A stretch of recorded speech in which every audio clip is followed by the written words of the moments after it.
கர்த்தர் நல்லவர். நம்ம எப்பொழுதுமே நம்முடைய ஆண்டவர் எப்படிப்பட்டவர் என்பதை நினைத்து கொண்டே இருந்தாலே நமக்கு ஆசீர்வாதம் தான். ஹல்லேலூயா. நம்ம அதுதான் இந்த பாடல், தெரிந்த பாடல் தான். இதை ஒவ்வொரு நாளும் நமக்கு வாழ்க்கையில நம்முடைய தேவன் நாம் ஆராதிக்கிற வணங்குகிற ஆண்டவர் எப்படிப்பட்ட ஆண்டவர் என்பதை நினைக்க வேண்டும். இந்த பாடல் அப்படிப்பட்ட ஒரு அருமையான ஒரு பாடல்.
கர்த்தருடைய நாமத்துக்கு மகிமையாக. கர்த்தர் நல்லவர். இன்னைக்கு பரவாயில்ல, 10 மணிக்கே எனக்கு செய்தி கொடுத்துருக்காங்க. 1 மணி நேரம் பேசணும் போடுது. ஆனா ஒவ்வொரு நாளும் நான் நினைச்சிட்டு வருவேன், 1/2 மணி நேரம் தான் செய்தி கொடுக்கணும். ஏன்னா நிறைய சாட்சிகள் சொல்லுவாங்க. 10:15 என் கையில கொடுக்கும்போது சில நேரம் நான் லேட் பண்ணி முடிச்சிடும். ஆனா இன்னைக்கு நிறைய நேரம் இருக்குது. ஆனா நீங்க கேட்கணும், இன்னைக்கு ரொம்ப சாட்சிகள் குறைவுதான். கர்த்தருக்கு ஸ்தோத்திரம். ஆகவே இந்த நாளிலும் கூட நாம் ஒரு நல்ல செய்தியை கேட்க ஆயத்தமாக இருக்க வேண்டும் என்று ஜெபித்து இந்த காரியத்தை தொடங்குவோம். அதற்கு முன்பதாக ஆண்டவருடைய பிரசன்னத்துக்காக நாம் ஜெபிப்போம். ஆண்டவருடைய பிரசன்னம் இல்லாவிட்டால் நம் ஆலயத்தில் வந்திருக்கிறது வேஸ்ட் தான். ஆண்டவருடைய வார்த்தையை கேட்க முடியாது. ஆண்டவர் எதுவும் பேச மாட்டார், வந்தது போலவே போய்வாங்கவே. ஏசப்பா, உங்களுடைய பிரசன்னம் எனக்கு வேணும், நீர் என்னை ஆசீர்வதியும் என்று சொல்லி ஜெபிப்போம்.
சிந்தனைகள் சிதறாதவர், மனதை வேற காரியங்களிலே விடாதபடி கர்த்தாவே என்னோடு பேசும், அடியேன் கேட்கிறேன் என்று சின்ன சாமுவேல் சொன்னது போல நாங்கள் கீழ்ப்படிந்து கேட்க எங்களுக்கு உதவிதாரும். இந்த வார்த்தைகளை ஆசீர்வதியும். இயேசுவின் நாமத்தில் வேண்டுகிறோம் தகப்பனே, ஆமென். இன்றைய நாளிலே நாம் வாசி கேட்ட வேத பகுதியிலே நீங்கள் பார்த்திருப்பீர்கள். இது ஒரு வாக்குத்தத்த வசனம் தான். குறைவுகளை எல்லாம் நிறைவாக்குவேன் என்று இந்த மாதத்திலே வாக்குத்தத்தை பெற்றோம். ஆனால் மீண்டுமாக ஆண்டவர், நான் கடந்த மாதத்திலே இப்பொழுது ஆதியாகமத்தை தொடங்கி மீண்டுமாக அப்போஸ்தலரை படித்துக் கொண்டு வந்திருக்கிறேன். இந்த காரியத்தில் உள்ள வார்த்தையை அதிகமாக தொட்டது. தேவன் என்னோடு கூட பேசினார். பல இடுக்கங்களிலே, பல சோகங்களிலே, பல காரியங்களிலே இருக்கும்போது நான் இந்த அப்போஸ்தலர் 13ஆம் அதிகாரத்தை நான் வாசிக்கும் போது ஆண்டவர் 34ஆம் வசனத்தை என்னோடு கூட இடைப்பட்டார். எனக்கு மிகவும் ஆசீர்வாதமாக இருந்தது. ஆகவே அதையே உங்களுக்கு ஒரு வாக்குத்தத்தமாக நான் கொடுக்கிறேன். தாவீதுக்கு அருளின நிச்சயமான கிருபைகளை உங்களுக்கு கட்டளையிடுவேன். ஹல்லேலூயா. தாவீதுக்கு அருளின நிச்சயமான கிருபைகளை உங்களுக்கு நான் கட்டளையிடுவேன் என்கிறார். இது ரொம்ப முக்கியம். நம்ம இந்த உலகத்துல இப்ப பாத்தீங்கன்னா உலகம் முழுசும் இப்ப பேசிக்கொண்டு நடக்கிற கதை அம்பானி வீட்டு கல்யாணம் தான். அம்பானி மாதிரி நம்ம இல்லையேன்னு சின்ன பிள்ளை கூட சொல்ற அளவுக்கு அது எங்கேயும் ஆயிடுச்சு. அது எப்படி கிஃப்ட் எல்லாம் எப்படின்னு பாத்தீங்கன்னா, ஒருத்தர் 34 கோடிக்கு ஒருத்தர் வீடே வாங்கி கொடுத்துருக்காரு. அந்த 34 கோடி இருந்தா நம்ம 30 எப்படி இந்த சர்ச்செல்லாம் எவ்வளவு நல்லா நடந்துடும், ஒருத்தர் தரக்கூடாதா நம்ம நினைக்கிறோம். ஆனா இங்க கொஞ்ச நாள் கழிச்சு எல்லாத்தையும் பாருங்களேன், தேவனுடைய கிருபை இல்லாம எவ்வளவு பணக்காரங்களா இருந்தாலும் சரி, எவ்வளவு பெரிய உயர்ந்த பதவியில இருந்தாலும் சரி, எவ்வளவு பெரிய நடிகர்களாக இருந்தாலும் சரி, எவ்வளவு பெரிய ஆளா இருந்தாலும் சரி, நம்மளால வாழவே முடியாது. நம்ம அதை நிறைய நேரத்துல மறக்கணும். நம்ம ஒருவேளை வசதி உள்ளவர்களாக இருக்கலாம், பணக்காரங்களா இருக்கலாம், அழகானவங்களா இருக்கலாம், நம்ம சிறப்பானவர்களா இருக்கலாம், நல்ல தொழிலதிபர்களாக இருக்கலாம், என்னால எல்லாம் முடியும் என்று சொல்லலாம், நான் தான் எல்லாருக்கும் உதவி செய்யறேன்னு சொல்லலாம். ஆனாலும் கூட ஆண்டவருடைய கிருபை இருக்கணுங்க. கார் பெரிய 21 கோடி கார் இருந்தா கூட அந்த கார்ல போறதுக்கு கூட ஒரு கிருபை இருக்கும். வீடு பெரிய பெட் இருந்தா கூட அந்த பெட்ல இரவுல தூங்குறதுக்கு ஆண்டவருடைய கிருபை வேணும். எத்தனையோ இரவுகள் தூக்கம் வராம இருக்கும்போது, கொரோனா வந்த போது நான் அப்பதான் அந்த தூக்கம் வரலைன்னா அது எவ்வளவு பெரிய கொடுமைங்கிறத நான் பார்த்துக்கிறேன். சாப்பாடு கூட இல்லாம இருக்கலாம். நீங்க தூங்காம ஒரு நாள் இருந்து பாருங்க, நரகமா இருக்கும். அப்போ தூங்குறதுக்கு கூட கிருபை வேணும். வீடு நிறைய பல பிரியாணில இருந்து எல்லாமே இருக்குது. ஆனா அந்த சோறை சாப்பிடறதுக்கு கூட ஆண்டவருடைய கிருபை வேணும். ஹல்லேலூயா.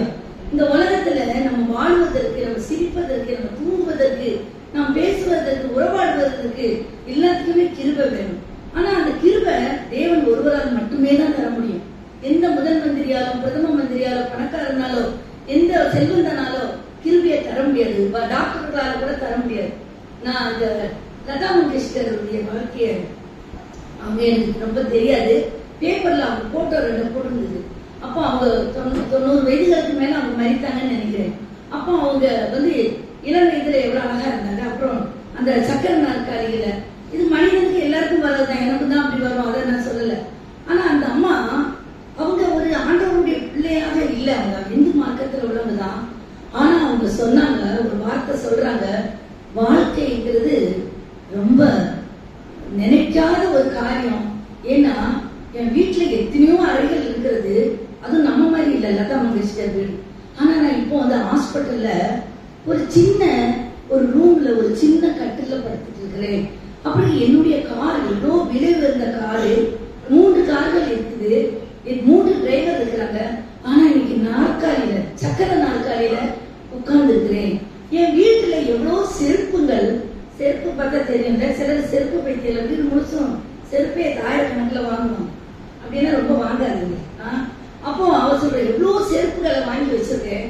ஆனா இப்போ அதெல்லாம் போடாம ஹாஸ்பிட்டல்ல கொடுத்த ஒரு ஷூ மாதிரி ஒண்ணு போட்டுட்டு நான் இருக்கிறேன் அப்படின்னு. வாழ்க்கை இவ்வளவுதான் சொல்லி, ஆனா அவங்க ஆண்டவரை பத்தி அறியல பாவம். இதுதான் வாழ்க்கை. நம்ம இந்த உலகத்துல கடைசி வர சாவுந்தனி நம்ம வாழணும், சாப்பிடணும், நடக்கணும், தூங்கணும், கடவுளை நினைக்கணும், துதிக்கணும்னா ஆண்டவருடைய கிருபை ரொம்ப அவசியம். நீங்க ஆண்டவருடைய கிருபை இல்லாம வாழ்ந்துருவேன்னு நினைக்காதீங்க. இது பாத்தீங்கன்னா உலகத்துல இப்ப ரொம்ப மாறி போச்சு. ஏன்னு சொன்னா இப்ப எல்லாமே உலகம் சாப்பாடு. யூடியூப திறந்தா மென்டல் ஆயிருவீங்க. ஒருத்தன் கொய்யக்காய் சாப்பிடலாமா, ஒருத்தன் சாப்பிடக்கூடாதுமா, ஒருத்தன் தண்ணி குடிக்கணுமா, ஒருத்தன் தண்ணி குடிக்க கூடாதுமா, ஒருத்தன் இப்படி சாப்பிடணுமா, இப்படி. ஆனா நான் சொல்றேன், அழகோட ஆண்டவருடைய கிருபையோட எல்லாத்தையும் ஜெபித்து நீங்க சாப்பிட்டா நம்மளால நல்லாவே இருக்கும். இந்த வாட்ஸ்அப்ல 4 வாலிபர்கள் எக்ஸசைஸ் பண்றாங்க. அப்போ எக்ஸசைஸ் பண்ணிட்டு இருக்காங்க. எப்படி பயங்கரமா சின்ன வாலிபர்கள் தான். அது ஒருத்தர் சடனா டக்குன்னு இப்படி விடுது. என்னன்னு பார்த்தா ஹார்ட் அட்டாக் வந்துருச்சு. வயசு இருக்கும், ஒரு 30 வயசு தான் இருக்கும். அது மாதிரி நிறைய காரியங்களை பார்க்கிறோம். அதனால இந்த உலகத்துல எல்லாம் செய்யணும், எல்லாம் இருக்கணும், ஜாக்கிரதையா இருக்கணும், ஜாக்கிரதையா நடக்கணும், ஜாக்கிரதையா சாப்பிடணும், நல்லதுதான். ஆனா ஒண்ணு நினைக்கணும், சாமி காலையில எழுந்த உடனே உங்க கிருபை எனக்கும் என் பிள்ளைகளுக்கும் என் குடும்பத்துக்கும். கடந்த நாட்கள் உண்மையா நடந்த சிஎஸ்ஐ திருச்சபையை சேர்ந்த ஒரு போதவருடைய மகள், நீங்க கூட 8 வயசு, அந்த பிள்ளை என்ன பாவம் செஞ்சிருக்கோம், ரொம்ப பாவமா இருந்தது. அப்பாவே பாஸ்டர் எப்பவும் செக்டர் தான் கூட்டிட்டு வருவாங்க அந்த பிள்ளைய ஸ்கூல்ல இருந்து. அன்னைக்கு அவன் பேங்க்ல இருக்கிறான், ஐயா நான் வேலை, சரி நீ போ நான் கூட்டிட்டு வரேன் என் மகள்னு சொல்லி போயிருக்கிறார். அந்த திருவள்ளூர் அந்த ரோட்ல. அப்போ கூட்டிட்டு வந்திருக்காரு, அவரு பிள்ளைய கூட்டிட்டு வந்திருக்காரு. திடீர்னு வண்டி ஏதோ பிரேக் போட்டிருக்காரு, 2 பேரும் விழுந்துட்டாங்க. பாஸ்டர் இந்த பக்கம் விழுந்துட்டாரு, பிள்ளை இந்த பக்கம் விழுந்துச்சு. லாரி ஏறி பிள்ளைக்கு தரையில ஏறி இறந்துச்சு. அந்த ஃபியூனரல்ல பார்த்தேன், எனக்கு கூட கண்ணில் தண்ணி வந்துச்சு. ஏன்னு சொன்னா நம்ம பிள்ளைங்க எல்லாம் வயிற்றுல போகுது. நீங்க ஒவ்வொரு நாளும் உண்மையிலேயே ஆண்டவர் நல்லவங்க கெட்டவங்கன்னு இல்லை, இசப்பா உங்களுடைய கிருபை என் பிள்ளைகளுக்கு மேல வேணும், வண்டி ஓட்டும் போது என் பிள்ளைங்களுக்கு மேல வேணும், இந்த நான் சமைக்கும் போது உங்களுடைய கிருபை எனக்கு வேணும், நான் வேலை செய்யும் போது உங்க நேத்தி கூட டக்குன்னு விழ பண்ணி தான் சொன்னேன், சித்தி இப்ப விழுந்திருப்பீங்க, நாங்க விழுந்தா ஒரு காலையில உடைஞ்சிருக்கோம். ஆனா ஆண்டவருடைய கிருபை காலையில இருந்து 11 மணி வரை என்னை தாங்குகிறத நான் என்னுடைய வாழ்க்கையில நான் ரியலைஸ் பண்ணேன். ரொம்ப நல்லவங்கிறதுக்காக இல்ல, ஆண்டவர் மேல் வச்ச நம்ம அன்புக்காக, சின்ன பக்திக்காக, சின்ன நம்பிக்கைக்காக ஆண்டவர் அவருடைய கிருபை தருங்க. புலம்பல் 3ஆம் அதிகாரத்தை பார்க்கும்போது நான் நிற்பதும் நிர்மூலம் ஆகாமல் இருப்பதும் தேவனுடைய கிருபை. நம்ம சாப்பிடுகிற மருந்துனால அல்ல, நம்ம சாப்பிடுகிற சத்தான ஆப்பிள்னால அல்ல, அதெல்லாம் நல்லதுதான், அப்படிலாம் இருக்கிறது நல்லதுதான். ஆனாலும் அதுக்கு மேலேயும் கிருபை வேணும். ஹாஸ்பிட்டல்ல போய் படுத்திருக்கும் போது கூட உங்களுடைய கிருபை எங்களுக்கு வேணும் சாமி, டாக்டர் நல்ல ட்ரீட்மெண்ட் கொடுக்கணும். அதனால இந்த காலவெளியில தாவீதுக்கு அருளின நிச்சயமான கிருபைகளை உங்களுக்கு தருவேங்கிறார். நீங்க இந்த தாவீதை குறித்து நிறைய பிரசங்கம் நான் பண்ணியிருக்கிறேன், இந்த பிரசங்கெல்லாம் கூட நிறைய பண்ணிருப்பேன். ஆனா மீண்டும் எனக்கு சொன்னார், எனக்கு கிருபை தேவைப்பட்டுச்சு. அதனால நான் கிருபை இழந்து போக கூடாது சுவாமி, நான் நெருக்கத்துல சோகத்துல அப்படி இருக்கும்போது அப்போஸ்தலர் 13ஆம் அதிகாரம் படிக்கும் போது ஆண்டவர் திருப்பி திருப்பி திருப்பி சொன்னாரு, பாஸ்டர்மா வசந்தம்மா உனக்கு தாவீது அருளின நிச்சயம், தாவீது கொடுத்த நிச்சயமான கிருபைகளை உனக்கு தருவேன்னு சொன்னார். அதனால நான் ரொம்ப ஜெபித்து ஆண்டவருக்கு நன்றி செலுத்தினேன். கல்வாரி சபையில இருக்கிற மக்களுக்கும் கூட ஆண்டவர் இன்னைக்கு சொல்ல நிச்சயமான கிருபைகளை உங்களுக்கு தருகிறார். இந்த உலகத்துல நீங்க எது இல்லாம வாழலாம். அதுக்காக உங்களை எதுவும் இல்லாம விட மாட்டார். நாங்க ரொம்ப சின்ன, நாங்க நல்ல வாழ்ந்து கெட்டு இருந்தோம். ஆனா ஆண்டவரை ஏற்றுக்கொண்ட பிறகு அந்த வாழ்க்கையை பார்க்கும்போது எங்க ஊர்ல இருக்கிற எல்லாரும் விட ஆண்டவர் எங்களை உயர்த்தி இருக்கிறார். ஹல்லேலூயா, கனப்படுத்தி இருக்கிறார். நாங்க 4 பேருக்கு உதவி செய்த நிலைமையில எங்களை வச்சிருக்கிறார். நம்முடைய தெய்வம் அப்படிப்பட்ட தெய்வம். அதனால உங்களுக்கு கஷ்டம் வரும்னு சொல்ல, ஆனாலும் கூட எந்த சூழ்நிலையும் ஆண்டவருடைய கிருபை என் கணவர் மேல, என் பிள்ளைகளுக்கு மேல, என் பேரம்பேருக்கு மேல, வண்டி ஓட்டும் போது, நான் சமைக்கும் போது, நடக்கும் போது, படிக்கும் போது, இன்றைக்கு போகும்போது, எந்த சூழ்நிலையும் கிருபை கிருபை கிருபைன்னு சொல்லணும். அப்படிப்பட்ட ஜபம், அப்படிப்பட்ட வாழ்க்கை வாழணும். கிருபை கிருபை கிருபைன்னு சொல்லி பாடணும். கிருபை இல்லாம வாழவே முடியாது. டேவிட் லிவிங்ஸ்டன் சொல்லி உண்மையான கதை, ஒரு வெள்ளக்காரர். அவர் இந்த காலத்துல சொத்துக்காக ஊழியம் செய்யறாங்க இல்ல, நான் அப்படி சொல்லக்கூடாது, நாங்க அப்படி செய்வது. இந்த காலத்துல பணம் இல்லைன்னா ஊழியக்காரர் ஆயிடலாம், பாட்டு இருந்தா ஊழியக்காரர் ஆயிடலாம், எதையாவது ஒண்ணு சொல்லி அவங்களுக்கு தான் பணமும் நிறைய கொடுக்குறாங்க.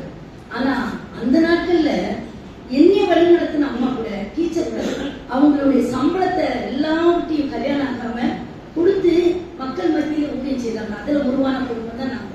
அதே மாதிரி டேவிட் லிவிங்ஸ்டன் தன்னுடைய சொத்தை எல்லாம் அமெரிக்கால வித்துட்டு, நம்ம எல்லாம் வெளிநாட்டுல போய் இருக்கணும்னு ரொம்ப ஆசைப்படுறேன். இப்ப என்னெல்லாம் வெளிநாட்டுல போய் இருக்கிறீங்களான்னு ஆசைதான் இருக்கும். ஆனா அவர் எல்லாத்தையும் விட்டு, எல்லாத்தையும் துறந்து, அவர் ஆப்பிரிக்காவில அந்த காட்டு மிராண்டிகள் மத்தியில ஊழியம் செய்து அவர் ஒத்தமே கவனிக்கல.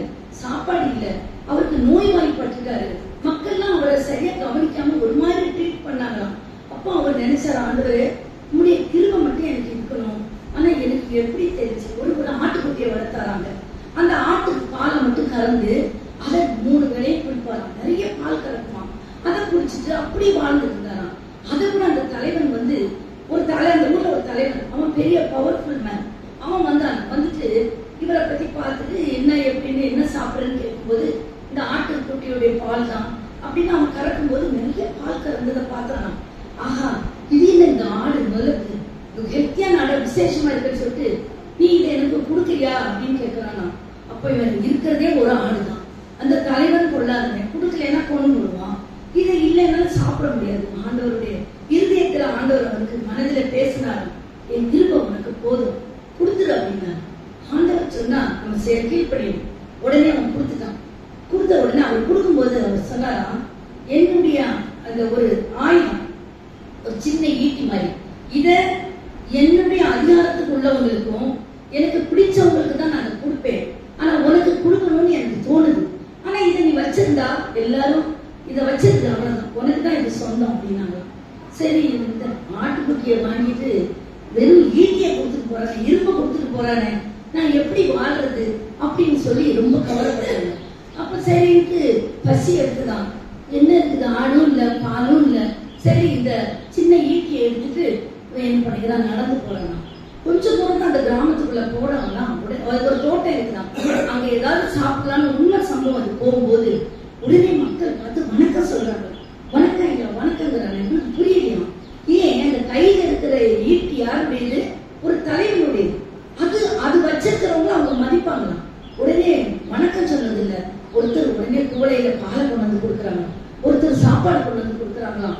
அதுல இருந்து அவனுக்கு அதிக மதிப்பு, அதிக சாப்பாடு எல்லாமே கிடைச்சதாம். அப்ப அவர் எழுதியிருக்கிறாரு, தேவ கிருபை, தேவனுக்கு கீழ்ப்படிது, அவருடைய கிருபை நமக்கு இருக்குன்னு சொன்னா அந்த உலகத்துல நம்ம எல்லாத்தையும் சாதித்து விடலான்னு சொன்னார். ஆகவே இன்னைக்கு எனக்கு ஆண்டவர் தேவனுடைய நிச்சயமான கிருபைகளை தருவேன்னு சொன்னார். உங்களுக்கும் அதே தான் நான் சொல்லுகிறேன். நீங்க தேவனுடைய கிருபைகளை நீங்க பெற்று அனுபவிக்க, அதுக்கு அது புலம்பல நம்ம பார்த்தோம். தேவனுடைய கிருபை அதிகாலை, அது வேற பிரச்சனை, அதுக்கு நான் போகல. ஆனா அது கிருபை இல்லாம வாழ முடியாது இந்த உலகத்துல. பாருங்க, நான் நேற்றைய தினத்துல எனக்கு கிறிஸ்தவ நண்பர்கள் சிலர் இருக்கிறாங்க, நல்ல செய்திகளை அனுப்புவாங்க. ஒரு அம்மா, அவங்க வாட்ஸ்அப்ல காசால இஸ்ரேல் குண்டு போட்டு ரொம்ப அழிஞ்சிட்டு இருக்கிறாங்க, கொல்லுறாங்களா. எந்த நாடுனா என்ன, உக்ரைன், காசா, இதுக்கெல்லாம் நம்ம ஜெபம் பண்ணணும். ரொம்ப சின்ன பிள்ளைங்க, பெரிய பிள்ளைங்க எல்லாம் அழிந்து கொண்டு இருக்குது. அப்போ அதுல ஒரு நல்ல எனக்கு தெரிஞ்சு ஒரு 3 வயசு இருக்கும், இந்த 3 வயசு இருக்கிறாங்க. அந்த பிள்ளை புல்ல எடுத்து திங்கிது, அப்படியே புல்ல கடிச்சு சாப்பிடுது. ஏன், பசி.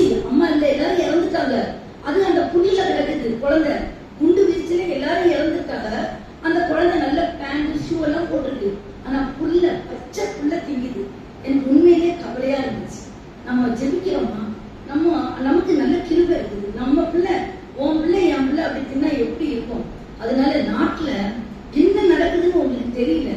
உக்ரைன்ல மக்கள் சாகுறாங்க, வடகொரியா சாகடிக்குது, இந்தியாவில பல இடங்கள்ல இப்படிப்பட்ட காரியங்கள் நடக்குது. இயற்கை சீற்றங்கள் எப்ப என்ன நடக்குது இல்ல. நல்லா இருக்கிற வீட்டுல ஏசி கசிதுங்கிறாங்க, இறந்து போறாங்க. அப்போ இடிஞ்சு விழுது, இது இயற்கை சீற்றங்கள், மழை பெய்யுது, புயல் அடிக்குது, என்ன நடக்குது தெரியல. வண்டியில போறாங்க, டூர் போறாங்க, ஏதோ ஒண்ணு போய் குளிச்சுட்டு நிக்கிறாங்கன்னா திடீர்னு தண்ணி வந்து அவங்களே நிறுத்திட்டு போயிருது. இப்படி இயற்கை சீற்றங்கள், ஜனத்துக்கு ஜனம் விரோதம், யுத்தங்கள் இப்படி எல்லாம் நடக்குது. ஆனா ஆண்டவருடைய கிருபை இருந்தா நம்ம பயப்பட வேண்டியதே இல்லை. ஆண்டவருடைய கிருபை ஒவ்வொரு நாளும் உன்னையும் என்னையும் தாங்குவது. அது மாத்திரம் இல்ல, முந்தி உள்ள காலங்கள்ல நான் வந்து என்னுடைய வாழ்க்கையை 1978ஆம் ஆண்டு நான் இப்ப நினைச்சு பார்த்தேன். நானும் கல்யாணம் ஆகி குரோம்பேட்ல நாங்க ஒரு சின்ன அவுட் ஹவுஸ்ல இருக்கோம், 60 ரூபாய் வாடகையில. நாங்க 7 மாசங்க இருந்தோம். அந்த 7 மாசம் பாம்பு அட்டை அந்த மாதிரி அவுட் ஹவுஸ்ல நான் வந்து கொஞ்சம் நல்ல வீட்டுல நல்ல குவார்டர்ஸ்ல, அரசாங்க குவார்டர்ஸ்ல இருந்தவங்க தான் நான். இப்படிப்பட்ட வீடுகளை நான் வாழ்ந்து பழக்கலாம். ஆனாலும் கூட ஆண்டவர் அங்க கொண்டு போனாரு. குரோம்பேட்டை ஸ்டேஷன்ல இருந்து எங்க வீட்டுக்கு 15 நிமிஷம் சைக்கிள்ல போவோம். 12 மணிக்கு ஊழியம் முடிச்சுட்டு 11:30, 11:45, 12க்குலாம் நாங்க அங்க போவோம். எந்த ஆபத்தும் எங்களுக்கு வந்தது. ஹல்லேலூயா. நான் இப்ப நினைக்கிறேன் ஆண்டவருடைய கிருபை. அந்த தனியா நாங்க 2 பேரும் கல்யாணம் ஆன புதுசுல போயிடுறோம். ஆனா நாங்க அந்த 7 மாதம் கழிச்சு நாங்க வந்த பிறகு கேள்விப்படுகிறோம், இது மாதிரி போன தம்பதிகளை அத பாழாக்கி அவங்க கொண்டு போட்டாங்க அப்படின்னு. அப்புறம் நல்ல தண்ணிக்காக நாங்க என்ன செய்வோம், அந்த தள்ளி ஒரு தெரு தள்ளி அந்த வீட்டுலதான் நல்ல தண்ணி இருக்கும். குரோம்பேட்ல அப்பெல்லாம் வெறும் உப்பு தண்ணி. நான் என்ன பண்ணுவேன், சனிக்கிழமையில ஒரு குடம் எடுத்துட்டு போய் அங்க போய் ஒரு குடம் தண்ணி எடுத்துட்டு வந்து வைப்பேன். ஆனா தனியா நிப்பேன். இப்ப நினைச்சு பாக்குறேன், ஆனா எந்த ஆபத்தையும் எனக்கு வந்ததுனால. இப்போ காலம் மாறி போச்சு. பாலியல் கொடுமைகள், பிள்ளைங்க தனியா போக முடியாது, தனியா நீ வீட்டுல இருக்க முடியாது, யாரையும் நம்ப முடியாது. ஒரு டிரைவரை வச்சிருந்தா டிரைவரை நம்பி அனுப்ப முடியாது, அவன் கொண்டு போடுதான் சொத்துக்காக. இப்படி கடைசி காலத்துல இருக்கிறோம். ஆகவே இதையெல்லாம் சமாளிக்க பயப்படக்கூடாது. ஆண்டவருடைய கிருபை, தேவன் தாவீதுக்கு அருளின நிச்சயமான கிருபைகளை எனக்கு தாருங்க என்று சொல்லணும். சரி, 3 காரியத்தை பார்த்து நம்ம முடிக்கலாங்க. தாவீதை குறித்து நிறைய பேசியிருக்கிறேன். பொதுவா எங்க வீட்டு பிள்ளைங்களே சொல்லுவாங்க, நீங்க புதிய ஏற்பாட்டிலே பேசுங்க அப்படிம்பாங்க. நான் கடந்த மாதத்துல புதிய ஏற்பாட்டில பேசினேன், ஞாபகம் இருக்கா? உங்களிடத்துல அன்பு கூறுவது போல பிறனிடத்திலும் அன்பு கூறணும்னு சொல்லி. சரி, அதனால இந்த தடவையும் அப்படிதான் ஏதாவது புதிய ஏற்பாட்டுல ஒரு காரியத்தை பேசணும்னு நினைக்கும் போது கர்த்தர் இந்த வார்த்தையை எனக்கு திருப்பி திருப்பி என்னோடு இடைப்பட்டபடினால்தான் இதை சொல்கிறேன். தாவீதுக்கு தேவன் கொடுத்த கிருபைகள்ல நம்பர் 1, உதவியை பெற்றான். உதவியை பெற்றான் என்று கூறும். அப்போ சங்கீதம் 60:11 யாராவது வாசிக்கலாம்? சங்கீதம் 60:11. இக்கட்டில் எங்களுக்கு உதவி செய்யும் போது மனுஷனுடைய உதவி இருந்தா. அருமையானவர்களே, மனுஷன் உதவி வேணும். அதனால மனுஷன் தயவு தேவையில்லைன்னு சொல்லக்கூடாது. சிலர் பேசுவாங்க, எவன் தெய்வம் எனக்கு தேவையில்லை. அது ரொம்ப தப்பான வார்த்தை. ஏன்னு சொன்னால், ஆண்டவர் இந்த உலகத்துல வரும்போது அவர் என்ன செய்யறாரு, அவர் மனுஷ தயவிலும் ஞானத்திலும் தெருவிலும் மனுஷ தயவிலும் வளர்ந்தாருன்னு சொல்லி மனுஷ தயவு நமக்கு ரொம்ப தேவை. நம்ம ஒரு தெருவுல இருந்தா அவன் தயவு தேவை. இவன் தேவையில்லை நான் அப்படின்னு சொல்ல, அவன் தெய்வம் நமக்கு தேவை. ஆபீஸ்ல எல்லாரும் தெய்வம் நமக்கு தேவை, குடும்பத்துல எல்லாரும் தெய்வம் நமக்கு தேவை. எவ்வளவு வசதி இருக்காரு. ஆனா ஆண்டவர் அவன் உதவி விருதாங்கிற, அவன் தயவு தேவை. ஆனா இக்கட்டு வரும்போது அவன் விலகிட்டான். இக்கட்டு வரும்போது உதவி செய்ய மாட்டான். நாங்க கஷ்டத்துல கடன் தொகையில ஆட்பட்டு நாங்க மரணத்துக்கு போகும்போது 6 மாமாமாரும் எங்களுக்கு உதவி செய்யல. ஆனா தேவன் எங்களுக்கு உதவி செய்தார். ஹல்லேலூயா. ஆண்டவர் உதவி செய்தவர். யார் மூலமாவது ஆகவே நீ கஷ்டப்படும் போது, உனக்கு ஒரு பெரிய பிரச்சனை முன்னால நிற்கும் போது, ஆண்டவரே நீர் எங்களுக்கு உதவி செய்யணும்னு சொல்லும் போது தாவீதுக்கு உதவி செய்தார். உதவி செய்கிற கிருபை நம்முடைய ஆண்டவர், நாம் ஆராதிக்கிற தேவன், நாம் வணங்குகிற தேவன், நம்ம அப்படியே விட்டு விடுகிற ஆண்டவர் இல்ல, உதவி செய்கிற ஆண்டவர். இதை எதுல பார்க்கிறோம் சொன்னா, அந்த கோலியாத் நிறைய பிரசங்கத்தை எடுக்கிறோம். இந்த கோலியாத் நிற்கும் போது இந்த தாவீது போகலாம், சின்ன பையன், என்ன இப்படி எல்லாம் கூட்டம் நான் நேற்று படிச்சு பார்த்தேன். திருப்பியும் ரொம்ப இன்ட்ரெஸ்டா இருந்தது. அவன் போய் கேட்கிறான். உடனே அவங்க அண்ணம்மா இருந்தா, மிலிட்டரியில இருக்கிறாங்க. இவன் ஆடு மேய்க்கிறவன், இவன் ஒரு பெரிய ஆள் இல்லை. என்னப்பா என்ன அண்ணன் இப்படி கேட்டான். அவன் சொல்ல மாட்டான், போப்போ வேலையை பத்தி. நம்ம நேரத்துல சில பிள்ளைங்க சொல்லக்கூடாது.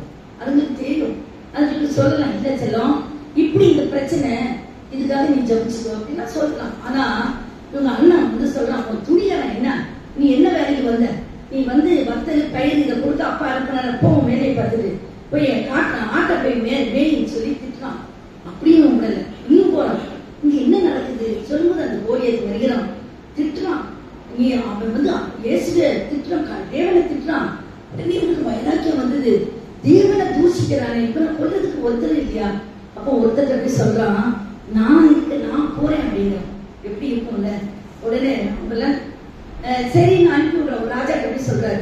ராஜா யாராவது ஒருத்தர் தைரியமா போறேன்னு சொல்றாங்கன்னு சொல்லி ராணுவ வீரரா போட்டு எல்லாத்தையும் அனுப்புகிறார். அவன் சொல்றான், வேண்டாம் இதெல்லாம் எனக்கு போட முடியாது, நான் வந்து நானே போறேன்னு சொல்லிட்டு அவன் அந்த கோலியாத்தை கொல்ல கவனை கொண்டுட்டு போகிறான். பாருங்க, சின்ன கோலியாத்து பெரிய, சின்ன தாவீது பெரிய கோலியாத்து. நம்முடைய சில நேரத்துல நடக்க முடியாத அசாதாரண காரியம் நடக்கணும்னு சொன்னா இந்த கதையை நம்ம முன்னால வச்சுக்கோம். எவ்வளவு பெரிய காரியமோ நம்மளால ஆண்டவர் நமக்கு அந்த கிருபையை தரணும். ஆண்டவரே, என் முன்னால கோலியாத்து மாதிரி என் பிரச்சனைகள், கடன் பிரச்சனைகளாக இருக்கட்டும், தொழில் பிரச்சனையாக இருக்கட்டும், வேலை இல்லாத பிரச்சனையா இருக்கட்டும், கஷ்டங்களாக இருக்கட்டும், உபத்திரவங்களா இருக்கட்டும், மனிதனுடைய காரியங்களாக இருக்கட்டும், ஆனா நீர் உதவி செய்தவர் என் முன்னால பாருங்கன்னு சொல்லும் போது அவன் சொல்லுகிறான். பாருங்க, நான் படிக்க நமக்கு நேரம் இல்லை, இருந்தாலும் நம்ம ஆண்டவர் 1 சாமுவேல் 17ஆம் அதிகாரம் 45ஆம் வசனத்தை, அதற்கு தாவீது நீ பட்டயத்தோடும் ஈட்டியோடும் கேடகத்தோடும் நானும்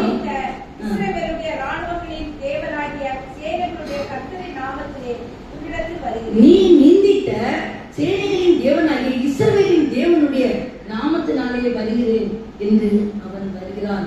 பாருங்க, அந்த கோலியாத் ஓடி வருகிறான். அடிக்கடி இந்த பிரசனத்தை கேட்டோன்னு நினைக்கிறேன், அடிக்கடி நினைங்க.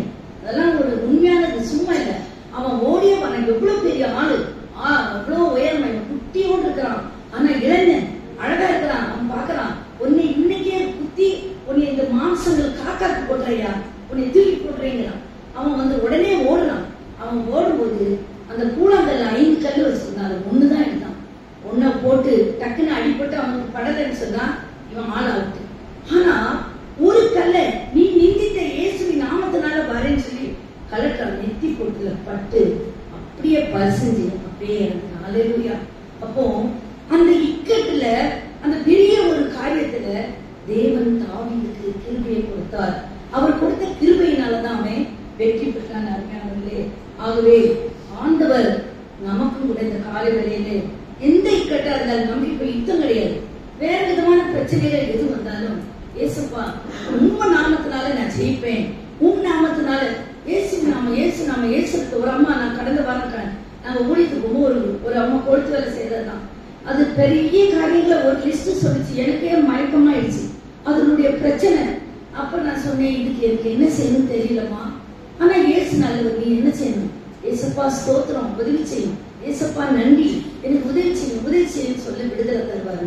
ஆகவே இயேசுவின் நாமத்தை சொல்லும் போது ஆண்டவர் நமக்கு உதவி செய்கிறார், ஏற்ற நேரத்துல உதவி செய்கிறார். ஒரு ஏற்ற நேரத்துல நமக்கு உதவி செய்கிற ஆண்டவர். ஆகவே நம்ம வந்து ஆண்டவர் தாங்கி கொண்ட கிருபை. ஆகவே கிருபைன்னு சொல்லி யாரோ ஒருத்தர் அடிக்கடி அதை சொல்லுவாங்க, கிருபம் எனக்கு ரொம்ப பிடிக்கும். அதுவே கிருபை பெற்றவளை வாங்க, கிருபை நிறைய உட்கார்ந்து பெரிய பிரச்சனை.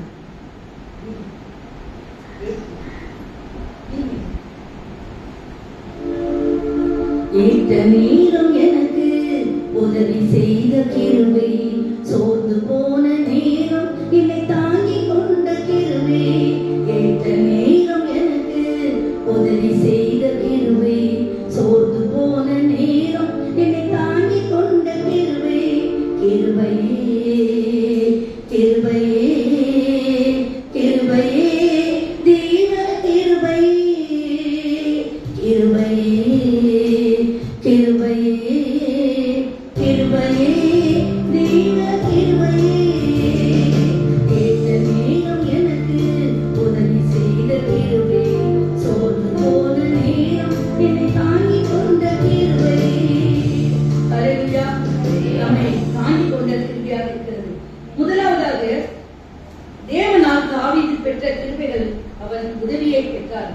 இரண்டாவது உயர்வை பெற்றார். இது எல்லாருக்குமே தெரியும். ஆட்டு இடையிலே அரசனாக மாட்டினார். ஹல்லேலூயா. ஆகவே ஆண்டவரால் எல்லாருக்கும் எல்லாமே செய்ய முடியும். 1 சாமுவேல் 16ஆம் அதிகாரம் 11ஆம் வசனத்தை யாராவது வாசிக்கலாம்? 1 சாமுவேல் 16:11. உன் பிள்ளைகள் இவ்வளவுதானா ஈசாயை கேட்டான். அதற்கு அவன், இன்னும் எல்லாருக்கும் இளையவன் ஒருவன் இருக்கிறான், அவன் ஆடுகளை மேய்த்துக் கொண்டிருக்கிறான். 13 வாசிங்க. கையில குப்பியை எடுத்து அவன் சகோதரன் நடுவிலே அபிஷேகம் பண்ணினான். ஹல்லேலூயா. அப்போ உயர்த்துகிறவர் யாரு? ஆண்டவர் தான். ஹல்லேலூயா. நீ ஆண்டவருடைய பிள்ளையாக இருந்தால், ஆண்டவருடைய கிருபையை பெற்றிருந்தால், எந்த சூழ்நிலையிலும் உன்னை உயர்த்த முடியும். உன் தொழில உயர்த்த முடியும், உன்னுடைய படிப்புல உயர்த்த முடியும், உன்னுடைய குடும்பத்துல உயர்த்த முடியும், உன்னுடைய வேலை ஸ்தலங்களை உயர்த்த முடியும். தாவீதை ஆண்டவர் உயர்த்தினார். அவனை ராஜாவாக அந்த வீட்டுல தேர்ந்தெடுக்க சாமுவேல் தீர்க்கதரிசி வந்திருக்காரு. இவங்க அப்பா பாருங்க, அவங்க அழகான ராணுவத்துல இருக்கிற பையனை, ஐஏஎஸ் படிச்ச பையனை, மிலிட்டரியில இருக்கிற பையனை, ஆபீஸ்ல இருக்கிற பையனை எல்லாரையும் கொண்டு வந்து விட்டாரு. தாவீதை விடல. ஏன்னா அவன் ஆடு மேய்ச்சி கிடக்கிறான். இவனை எங்க ராஜாவாக மாற்றுவான். சாமுவேல் கேட்கிறான், ஏப்பா உன் வீட்டுல இவ்வளவுதான் பிள்ளைங்களா அப்படின்னு கேட்கும்போது அவன் என்ன சொல்றான்? எல்லாரும் சேர்ந்தே சொல்லியிருப்பாங்க. ஒருத்தைக்கு அவன் என்ன செய்யறான்? ஆடு மேய்க்கிறவன். நீங்க பாருங்க, இந்த உலகத்துல ஆண்டவர் மட்டும்தான் இப்படி செய்யறார். ஆடு மேய்க்கிறவன அரசனாக்குறவர். அரசனை ஆடு மேய்க்கிறவங்களா ஆக்கிட முடியும் மனிதர்கள், உலகம், சூழ்நிலைகள்.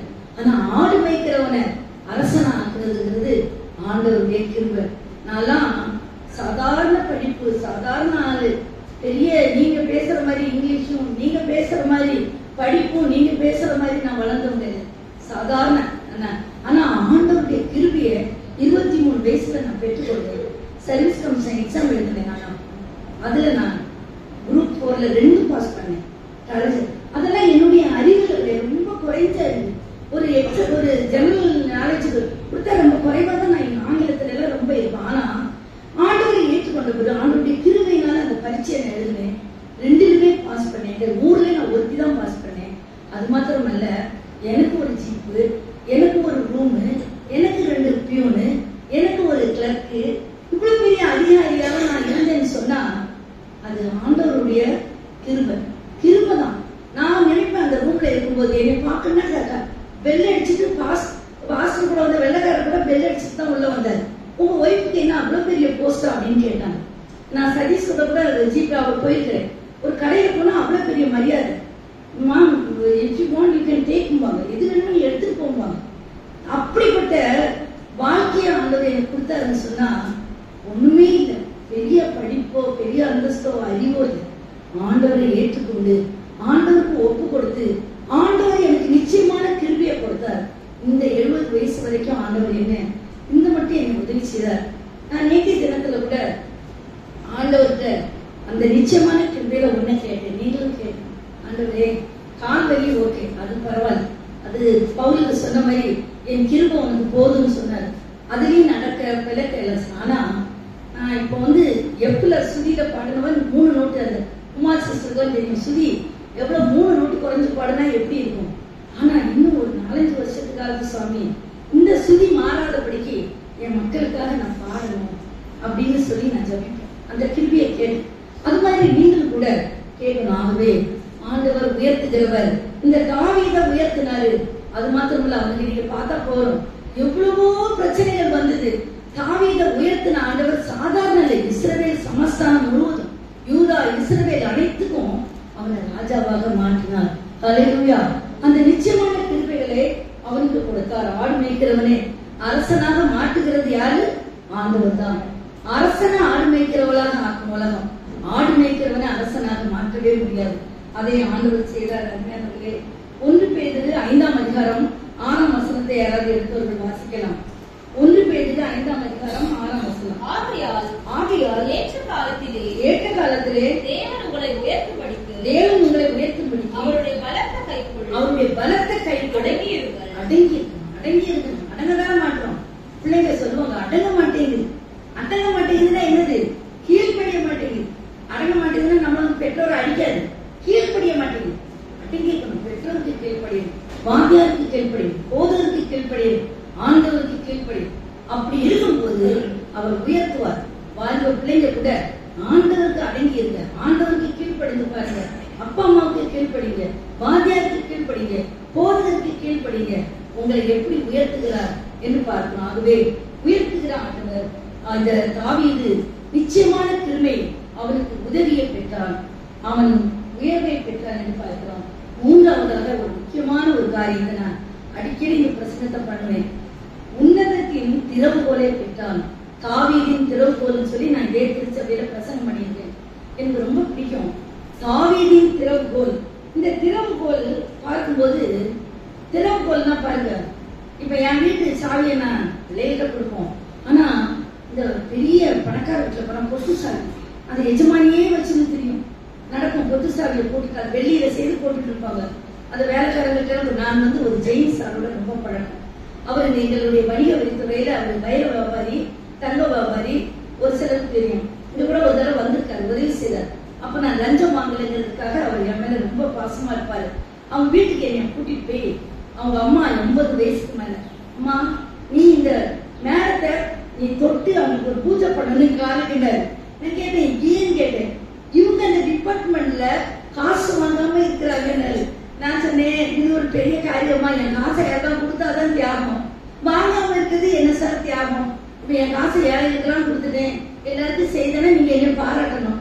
ஒண்ணுன்னு கொடுக்கல, ஏதோ எனக்கு சம்பளம் கூட தரான், அனாவசியமா அவரை காசை நான் வாங்க கூடாதுன்னு இருக்கிறேன். அப்போ அந்த அம்மா எல்லா இடத்துக்கும் போனாங்க. போகும்போது இவ்வளவு பெரிய தங்கம் வயிறு எல்லாம் சேர்ந்து ஒரு இவ்வளவு பெரிய கொத்தை வச்சிருப்பாங்க.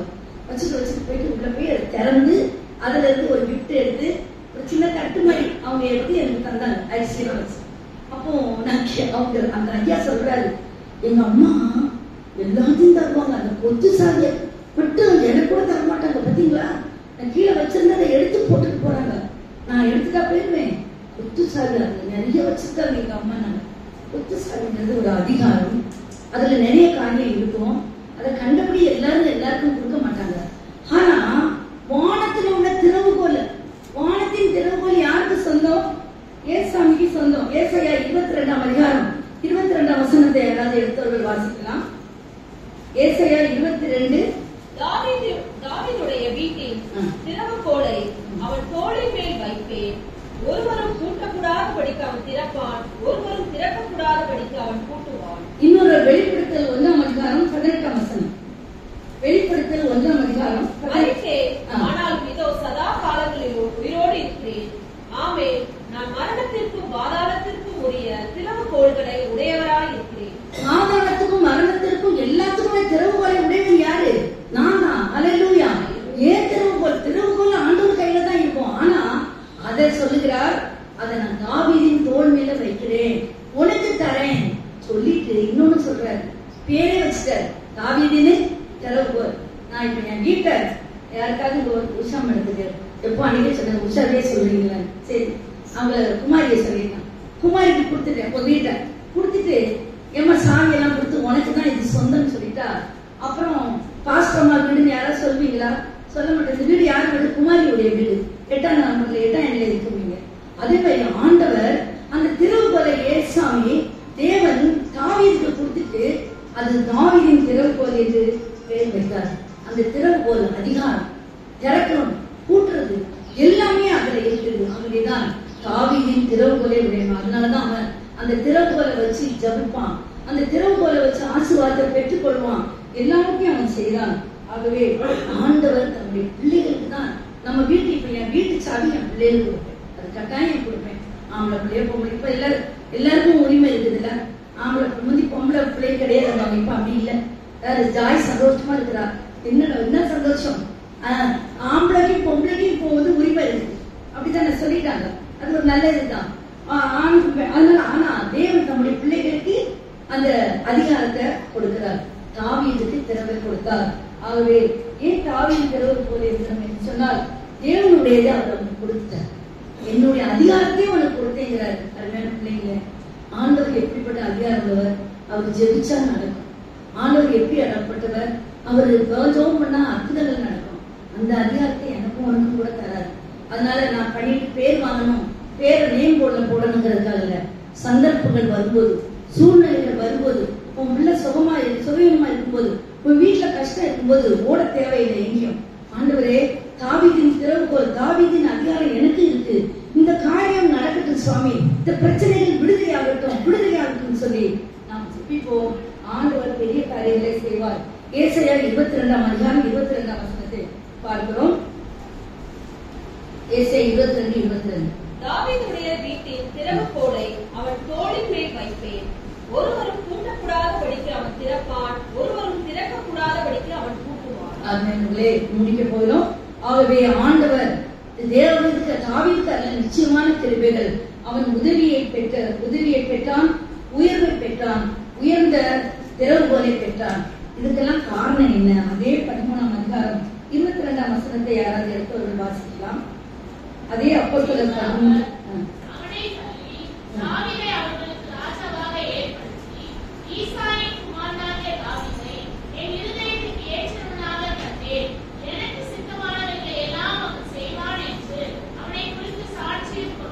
அல்லேலூயா. இதுக்கெல்லாம் காரணம் என்ன? இருதயத்துக்கு ஏற்றவனாக தாவீது இருந்தான். அது ஒரு பெரிய பிரச்சனை. அதை நான் பண்ண போகல. இருதயத்துக்கு ஏற்றவனாக இருந்தாதான். நம்ம வீட்டுல வேலை செய்யற ஒரு அம்மாவுக்கு என் இருதயத்துக்கு ஏற்றபடி இருந்தாதான் நான் அதுக்கு நல்லது செய்வேன். என் பிள்ளைங்களுக்கு எல்லாரும் கொடுப்போம். இருந்தாலும் இருதயத்துக்கு ஏற்றவானா இருக்கும்போது இன்னும் செய்யலாமா, இன்னும் கொடுக்கலாமா? ஆகவே தாவீது தேவனுடைய இருதயத்துக்கு ஏற்றவனா இருக்கிறான். நீங்க மனம் போல வாழ்ந்துட்டு, எப்படின்னா வாழ்ந்துட்டு, என்னன்னா செஞ்சுட்டு, இதெல்லாம் அந்த ஆசீர்வாதங்கள்லாம் கிடைக்காது. அருமையானவர்களே, அவனுக்கு தாவீது இருதயத்துக்கு ஏற்றவனா இருந்தான்னு சொன்னா நம்ம வாசிக்க நேரம் இல்லை. சங்கீதம் 27:3 சொல்லுகிறது, முழு நம்பிக்கை உடையவனாக இருந்தான். சங்கீதம் 27:4 சொல்லுது, தேவனுடைய ஆலயத்தின் பேர்ல வாஞ்சல். கொரோனா வரக்கூடாதான்னு எவ்வளவு பேர் நினைக்கிறோம்ல. ஆலயத்துக்கே வராம வீட்டுல இருக்கலாம்ல அப்படி நினைக்கிறோம். நம்ம அப்படிலாம் நினைக்காதீங்க. ஆலயத்துக்கு போவோம். அந்த ராஜாவுக்கு எவ்வளவு வேலை இருக்கும், உனக்கு எனக்கு தான் வேலை நினைக்கிறோம்.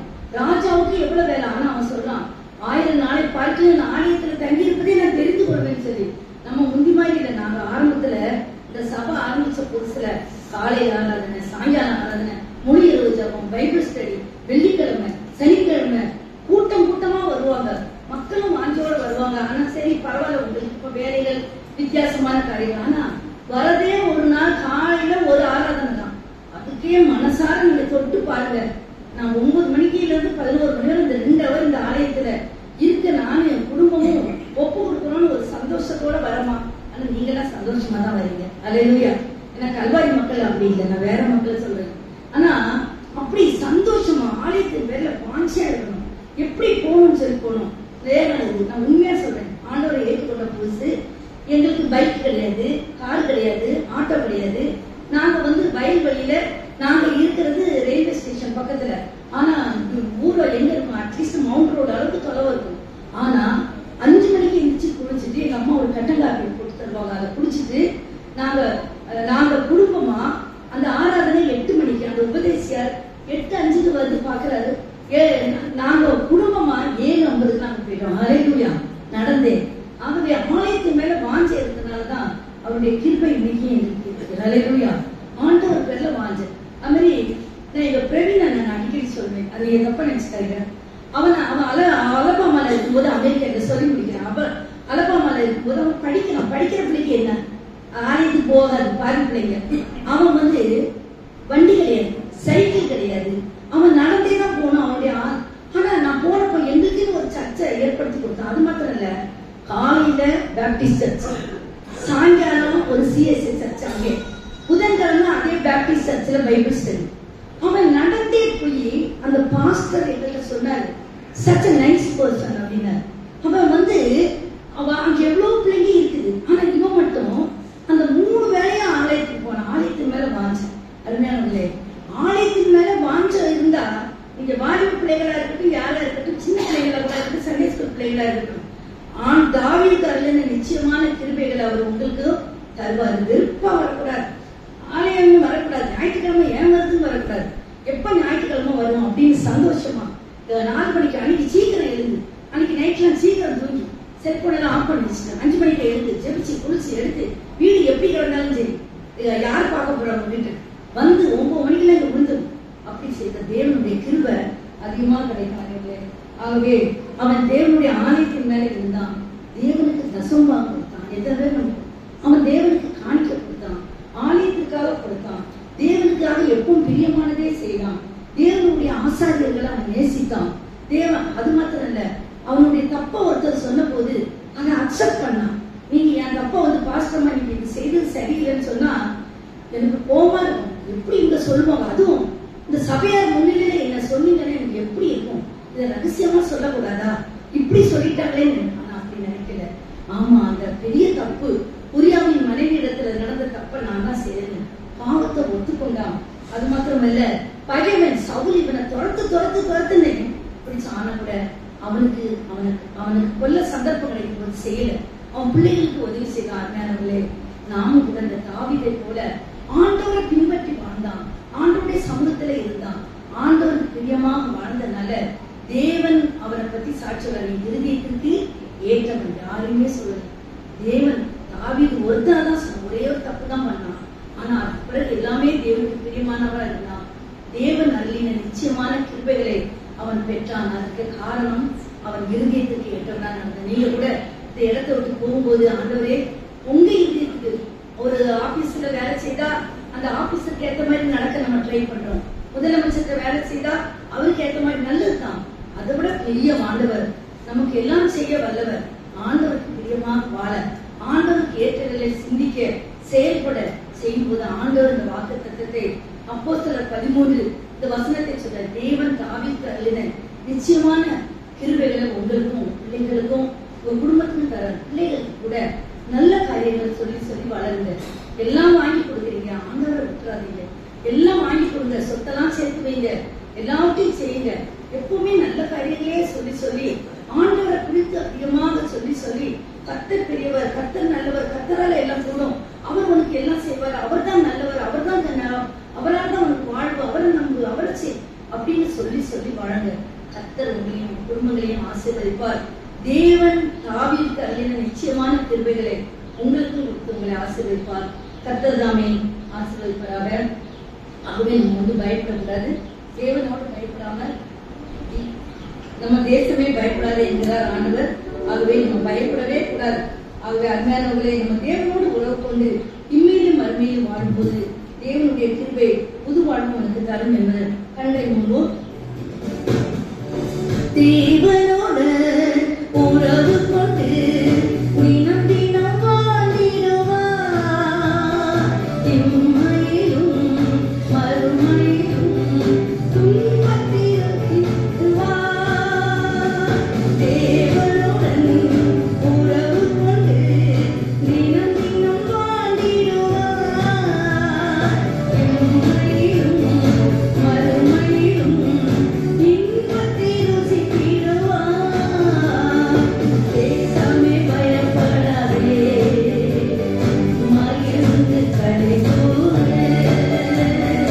தேசமே பயப்படாதே, மகிழ்ந்து களிகூர. நல்ல ஆண்டவரே, இந்த வார்த்தைகளை ஆசீர்வதியும். திரும்ப சிந்தை கேட்கலாம். அதெல்லாம் அதனை கீழ்ப்படிந்து நடக்க நல்ல இருதயத்தை தார். இயேசு நாமத்தில் வேண்டுகிறோம்.